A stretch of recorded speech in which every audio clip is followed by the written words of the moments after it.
que leva o vento. Os girassóis que rodam, amareloquecendo no dia já indo, é o que traz o vento, menino, é o que traz o vento. O riso ainda fresco da mocinha que parte e é quase lamento, é o que traz o vento, menino, é o que traz o vento. Os lençóis coarados, esforço de mãe, bailando em desatino, é o que traz o vento, menino, é o que traz o vento. A leve travessura, esgrima com a chuva, no chão lamacento, é o que traz o vento, menino, é o que traz o vento.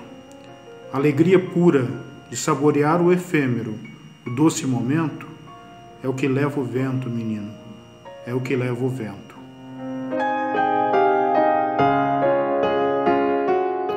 Delicadeza. Como a membrana na água que sustenta a gota, como a paina espalhada pelo vento, aos pouquinhos, como a teia de aranha que suporta destinos, são suaves, são frágeis, são leves os nossos gestos na faina diária, afagos de mãos de acarinhar passarinhos. Não peça socorro às 4 da manhã.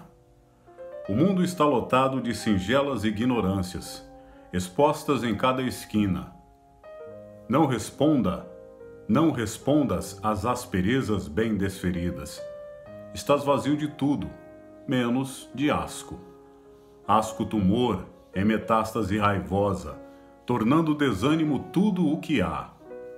Não peça socorro às 4 da manhã. Respeite os que dormem. Não haverá solução. Sabias disso. Sempre desconfiaste disso.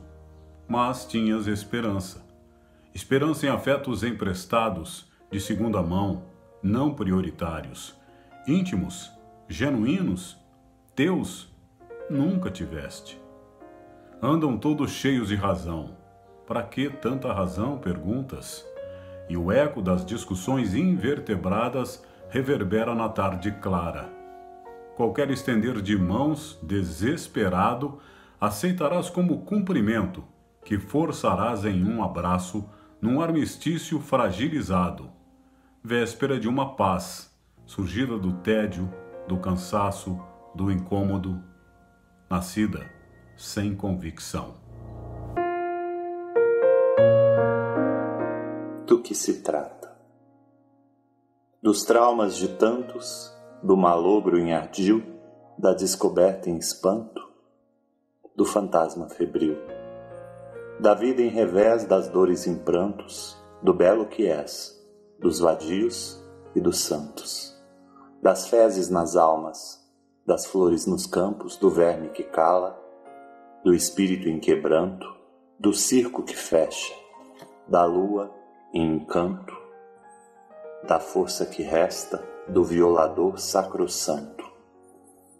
Dizem-me os versos com palavras agudas, ideias sem tosa, tateando o caminho. Insurgentes arrancam-se de mim, expondo-me a toda a gente inteiro, nu e sozinho. Genealogia surrealista. 5, talvez 6 anos, visita da avó. Primeira lembrança da avó. Nunca tinha visto um cachimbo. Não sabia o que era um cachimbo. Cachimbo é um odor que preenche a casa. Entra pelos poros, preenche a alma. Avó. O ritual com o fumo. As baforadas. A avó era o cheiro do cachimbo. A avó era o cachimbo. Visita a tia. A tia morava longe. Não se lembrava da tia. No almoço, um ovo frito. O maior ovo frito que já vira. Diziam que o mar era grande. A clara do ovo era um grande mar branco. A gema do ovo era um sol bem amarelo em dia claro. A memória da tia tornou-se aquele ovo frito. A tia era o ovo frito. O tio, o rei dos badulaques, dos trecos, das quinquilharias, um dia revelou um desejo. Uma lagartixa albina de plástico com ventosas para grudar na parede. Amava aquele tio. Como não amar quem ambiciona uma lagartixa albina de plástico? O tio sempre tão frágil, tão etéreo, tão pálido, como uma lagartixa. O tio era a lagartixa albina sem ventosas. A cerca quase terminada. O pai pede algo. A paciência era pouca, nenhuma. Demora-se um nada, um cabo de martelo na cabeça. O pai era o galo na testa. O pai era o cabo do martelo. O pai era o martelo.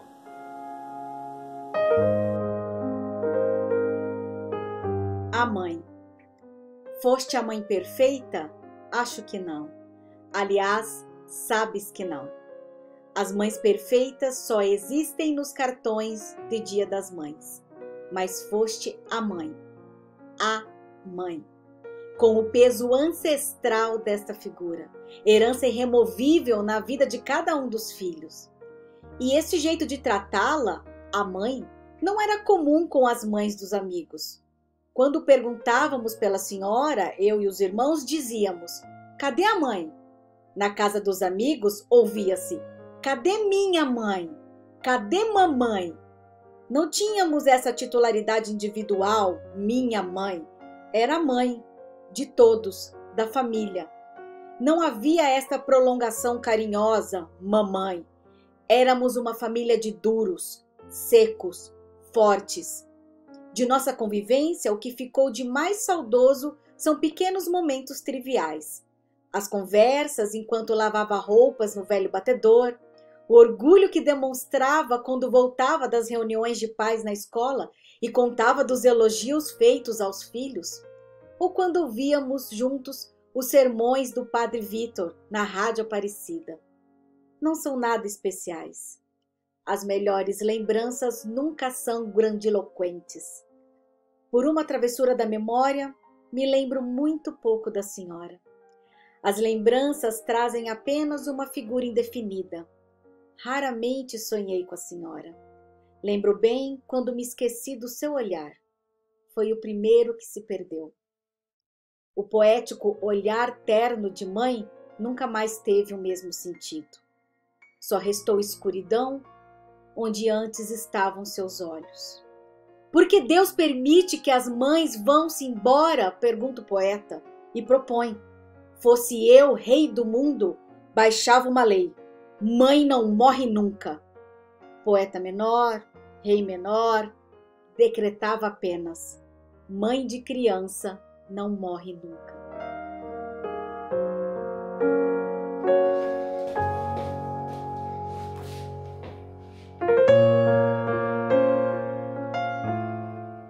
Racha. A proporção do campo não é a oficial. É o tamanho do terreno baldio. As traves, os travessões são caibros, são ripas, um galho decepado na última tempestade. O término do trabalho dá o início ao jogo e a escuridão findará. Depois do Ângelus, o crepúsculo torna todos morenos, um lusco-fusco igualitário e apaziguador. na ânsia de se agarrar ao prazer da pelada, vai se desafiando a penumbra, guiando-se pelos vultos visíveis na última nesga de luz. Como se possível atrasar o sol, como se possível suspender a noite, como se possível dar acréscimos à vida. Dia de chuva. Os pingos tamborilam no telhado. Da terra de montes distante, o amigo avisa da chuva que chega e me conta do vento. Só não dá conta do assovio do vento, assoviado em língua não imitável. Os pingos tamborilam no telhado.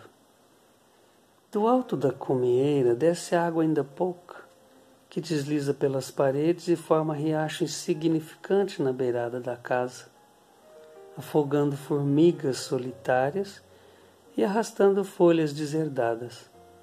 Os pingos tamborilam no telhado.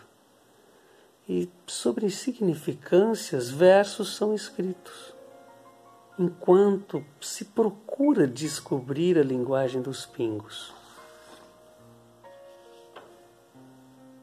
O barulhinho aconchegante que fazem adormece o pequeno e o maduro, mas é intraduzível, impronunciável, impossível de se falar e de se escrever em língua de gente.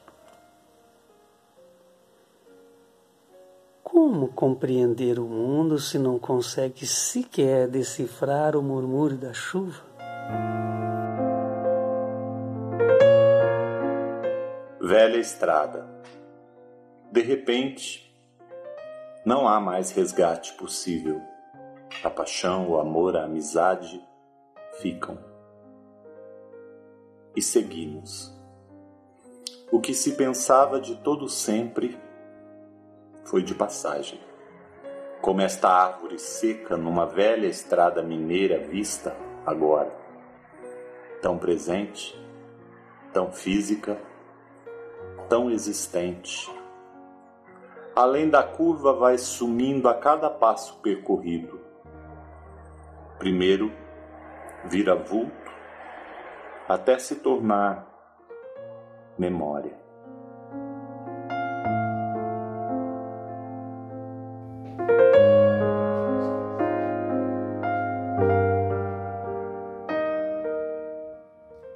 Força. Ou tem potência, ou é fala inútil. Potência de dilacerar os ossos, de ninar os brutos. Simples jogos de palavras, de rimas, de ecos, de xoxos egos. Fútil, fútil, fútil. É preciso revirar as vísceras, tornar o vômito em oceano fértil, escandalizar o espelho, expor os músculos. Ou tem potência, ou é fala inútil.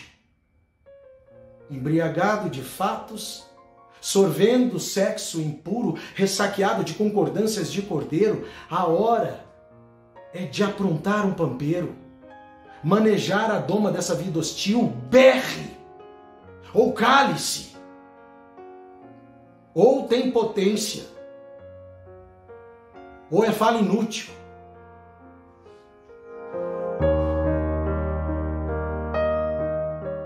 Poema cinza. Caminho na calçada de paralelepípedos soltos. De dentro da casa de repouso, dois loucos desejam bom dia, e amanhã começa com sinceros votos alucinados. Sigo em passo estreito e lento. A chuva é boa companheira para a dança sempre adiada que prometia ao vento. De dentro da gaveta, contas e responsabilidades cobram atenção diária. Uma angústia cotidiana para quem é e sabe ser, incompetente para a vida prática. Velhacos mercadores nos livros de autoajuda têm a cura para a dor. Desprezíveis criaturas. A vida é sempre grave, mesmo que vivida em tom maior. O tempo não tem ontem, anteontem, amanhã. Mesquinho em sua pequenez, hoje é tudo. enorme. Os fantasmas do depois me acenam de lá. Este abraço rejeito. Viver é só o que há.